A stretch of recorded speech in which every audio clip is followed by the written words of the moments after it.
The warning klaxons screamed through the wandering star as Captain Arya Lorne gripped the armrests of her command chair.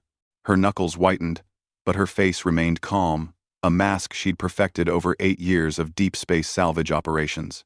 27 ships, Captain. Her AI companion, Seth, announced with its characteristic monotone. Kralthar configuration. Military grade. They're forming an encirclement pattern. Arya's breath caught. The Kralthar. The galaxy's apex predators. 3 meters of scaled muscle, razor-sharp claws, and a bite force that could crush titanium. Their species had conquered 47 star systems through sheer, terrifying violence. They didn't negotiate. They didn't take prisoners. They certainly didn't let humans pass through their territory. Distance? She asked, her voice steady despite the ice forming in her stomach.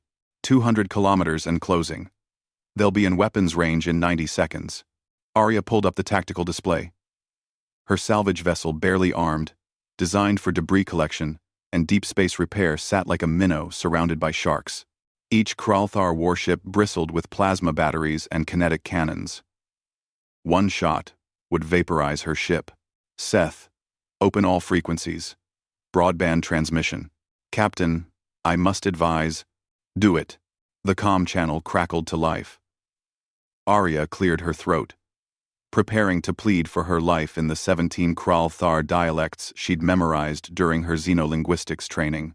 But before she could speak, a sound filled her bridge. Crying. Not the guttural roars she'd expected from the galaxy's most feared warriors. No, these were whimpers. Soft, broken, desperate sounds that pierced straight through her chest. Mother? The voice was small, trembling. Mother, is that you? Arya's mind reeled. Her display showed the smallest ship in the formation. A scout vessel, maybe a quarter the size of the others. The transmission was coming from there. Who is this?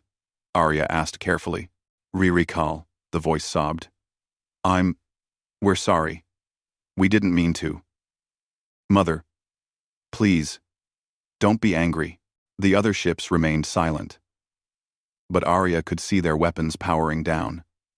Confused chatter erupted across multiple frequencies as the Kralthar fleet seemed to freeze in space. Ririkal, Arya said softly, switching to her gentlest tone, the one she'd used with frightened children during her brief stint as a colony teacher. I need you to explain what's happening. Why are you calling me mother? Your ship, another voice joined in, slightly older but equally emotional. The transponder code, it's hers. The human who saved us. Who taught us. Mother Arya's ship. Arya's heart stopped. She looked at Seth's interface, and the AI immediately pulled up the vessel's registration history. The Wandering Star had been commissioned 4 years ago, but its core transponder, the unique identifier every ship carried, had been salvaged from another vessel, the Mercy's Hand. Oh gods, Arya whispered. 5 years ago. The Talvek border colony. Arya Lorne had been a relief worker, not a captain. The Kralthar had attacked the colony, but their warship had malfunctioned, crashing on the planet's southern continent. The galactic community had celebrated, calling it justice. But Arya had hiked 3 days through hostile terrain to the crash site. She'd found survivors. Not warriors, cubs. 37 juvenile Kralthar, orphaned when the adult crew died in the crash. They'd been terrified, starving, injured. Everything Arya knew about Kralthar culture said they were monsters. But when she'd looked into their eyes, she'd seen only children. For 3 months, Arya had cared for them.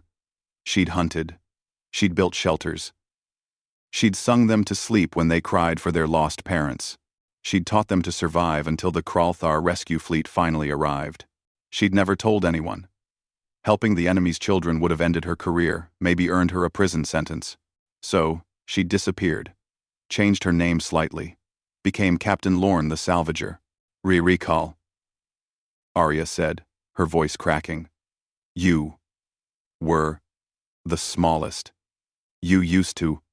Hide behind my leg during storms. The crying intensified across multiple comm channels now. Ship after ship in the battle fleet opened communications, and young Kralthar voices now deeper, matured into warriors, spoke over each other. Mother, we've been searching. We track every human ship. Hoping to find you. We're warriors now, Mother. To thank you. To protect you. The largest battleship in the formation moved forward. Its comm channel opened, and a voice like grinding stone filled Arya's bridge. An adult Kralthar. An actual warrior. Human. The voice said, I am Warpack Leader, Threnkal. These cubs should have died with honor in that crash. But you taught them something our species had forgotten. That strength without mercy is merely cruelty. That the greatest warriors protect the weak, not destroy them. Arya wiped her eyes. I couldn't leave them. You are human, Threnkal continued. Your species is young, weak. You have no claws, no scales, no venom. By all logic, you should have been prey. But you possess something that makes you the most dangerous species in this galaxy. What's that? The inability to abandon a child, even when it belongs to your enemy.